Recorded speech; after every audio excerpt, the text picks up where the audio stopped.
The Centers of Excellence were created essentially to achieve two main goals. One was to make it easier for patients who are struggling to find the answers they need to identify medical centers that have deep and broad expertise and might be able to help address either the diagnosis or the treatment of nearly any disorder.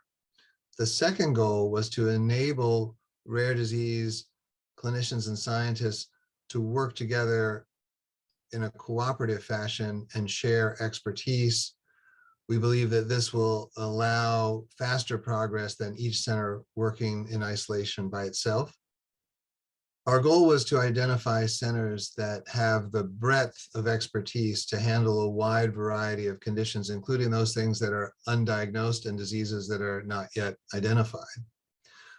Therefore, the application had more than 100 questions and gave us a lot of information about each institution.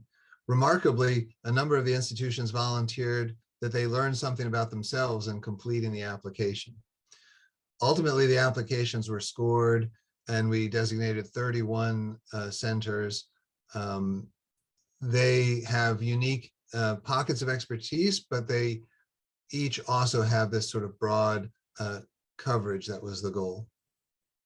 There were several different criteria. I've said something already about having a breadth of clinical expertise, but we also wanted these to be centers that were actively engaged in rare disease research, centers that were actively contributing to the training of the next generation of rare disease clinicians and scientists, and centers that were able to provide care across all ages and that had programs to transition pediatric patients to appropriate adult care.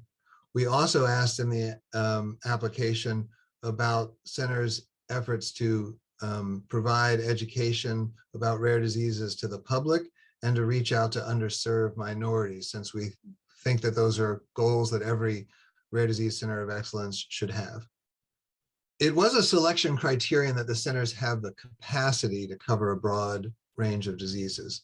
However, we recognize that for very rare diseases, there tend to be pockets of special expertise.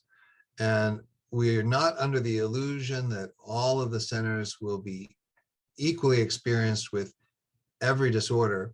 That's where the sharing of knowledge and expertise really comes in.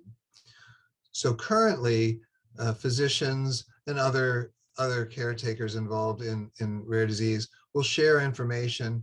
It's not something that is reimbursed. It's not something that's even necessarily valued by your home institution. It's something you tend to do on top of all your other responsibilities, is, provide advice. By bringing the groups together into a network, we hope to incentivize and make it more or even more part of the norm that within the network, clinicians can turn to other sites for advice. Therefore, while patients might in the past have felt the need to travel 1,000 or 2,000 miles to a center that has,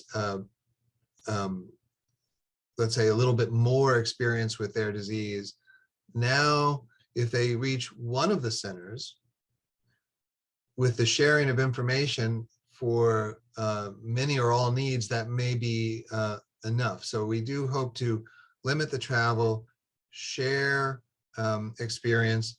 The European reference networks for rare diseases have a mantra, which is the patients don't travel, the expertise does.